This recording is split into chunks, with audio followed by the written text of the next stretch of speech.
ದಿನಾಚರಣೆ ಕಾರ್ಯಕ್ರಮದಲ್ಲಿ ಚಿತ್ರದುರ್ಗದ ಬಿಜೆಪಿ ಸಂಸದರಾದ ಗೋವಿಂದ ಕಾರಜೋಳ ಮಾತನಾಡುತ್ತಾ, ಶಿಕ್ಷಕರು ವಿದ್ಯಾರ್ಥಿಗಳಿಂದ ಶೌಚಾಲಯ ಸ್ವಚ್ಛಗೊಳಿಸುತ್ತಿರುವ ವಿಡಿಯೋಗಳನ್ನು ನಾನು ನೋಡಿದ್ದೇನೆ. ಅವರ ವಿರುದ್ಧ ಕ್ರಮ ಕೈಗೊಳ್ಳಲಾಗುತ್ತಿದೆ. ವಿದ್ಯಾರ್ಥಿಗಳಿಗೆ ಪೂರೈಕೆ ನೀಡುವುದು ಅಪರಾಧ ಎಂಬಂತೆ ಕಾಣಲಾಗುತ್ತಿದೆ. ಇದರಿಂದ ಸ್ವಚ್ಛತೆಯ ಕೆಲಸ ಕೀಳು ಎಂಬ ಭಾವನೆ ಮೂಡಿದೆ. ಜಪಾನ್ನಲ್ಲಿ ಶಿಕ್ಷಕರು ಮತ್ತು ವಿದ್ಯಾರ್ಥಿಗಳು ಶೌಚಾಲಯ ಸ್ವಚ್ಛಗೊಳಿಸುತ್ತಾರೆ ಎಂಬುದಾಗಿ ಹೇಳಿಕೆ ನೀಡಿರುವ ಬಗ್ಗೆ ಮಾಧ್ಯಮಗಳಲ್ಲಿ ವರದಿಯಾಗಿದೆ. ಓರ್ವ ಜನಪ್ರತಿನಿಧಿಯಾಗಿರುವ ಗೋವಿಂದ ಕಾರಜೋಳ ಈ ಕೀಳುಮಟ್ಟದ ಹೇಳಿಕೆಯನ್ನು ಖಂಡಿಸುವುದಾಗಿ ಅಖಿಲ ಭಾರತ ವಿದ್ಯಾರ್ಥಿ ಸಂಘಟನೆ ತಿಳಿಸಿದೆ. ಗುಣಮಟ್ಟದ ಶಿಕ್ಷಣ ಪಡೆಯುವುದು ವಿದ್ಯಾರ್ಥಿಗಳ ಹಕ್ಕಾಗಿದ್ದು, ಇತ್ತೀಚಿನ ದಿನಗಳಲ್ಲಿ ಶಾಲೆಯಿಂದ ಹೊರಗುಳಿಯುತ್ತಿರುವ ಮಕ್ಕಳ ಸಂಖ್ಯೆ ಹೆಚ್ಚಾಗುತ್ತಿದೆ.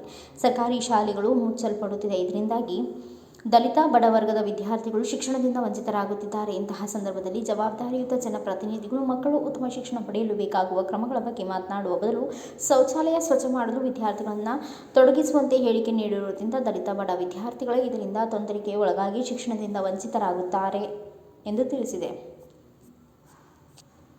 ಕಳೆದ ಬಿಜೆಪಿ ಸರ್ಕಾರದ ಅವಧಿಯಲ್ಲಿ ರಾಷ್ಟ್ರೀಯ ಶಿಕ್ಷಣ ನೀತಿ ಜಾರಿಗೆ ತಂದಿದ್ದು, ಇದರಲ್ಲಿ ಜಾತಿ ಮತ್ತು ವೃತ್ತಿ ಆಧಾರಿತ ಕುಲಕಸಬನ್ನು ಸಮರ್ಥಿಸಲಾಗಿದೆ. ಪೋಷಕರು ಒಂದು ವೃತ್ತಿಯನ್ನು ಮಾಡುತ್ತಿದ್ದರೆ ಅವರ ಮಕ್ಕಳು ಕೂಡ ಅದೇ ವೃತ್ತಿಯನ್ನು ಮಾಡಬೇಕು ಎನ್ನುವ ನೀತಿ ಇದಾಗಿದೆ. ಈ ರೀತಿಯಲ್ಲಿ ಮಕ್ಕಳನ್ನು ಶಿಕ್ಷಣದಿಂದ ವಂಚಿತರನ್ನಾಗಿ ಮಾಡುವ ಮೂಲಕ ಮನುವಾದಿ ಆಳ್ವಿಕೆಗೆ ಪೂರಕವಾಗುವ ಹೇಳಿಕೆ ಇದಾಗಿದ್ದು, ಸಂವಿಧಾನಿಕ ವ್ಯವಸ್ಥೆ ಅಡಿಯಲ್ಲಿ ಜನಪ್ರತಿನಿಧಿಯಾಗಿ ಆಯ್ಕೆ ಆಗಿರುವ ವ್ಯಕ್ತಿಯು ಇಂತಹ ಹೇಳಿಕೆ ನೀಡಿರುವುದು ಖಂಡನೀಯ. ಕೂಡಲೇ ಸಂಸದ ಗೋವಿಂದ ಕಾರಜೋಳ ಅವರ ವಿರುದ್ಧ ಸೂಕ್ತ ಕಾನೂನು ಕ್ರಮ ಕೈಗೊಳ್ಳುವಂತೆ ಅಖಿಲ ಭಾರತ ವಿದ್ಯಾರ್ಥಿ ಸಂಘಟನೆ ಕರ್ನಾಟಕ ರಾಜ್ಯ ಸಮಿತಿ ಒತ್ತಾಯಿಸಿದೆ.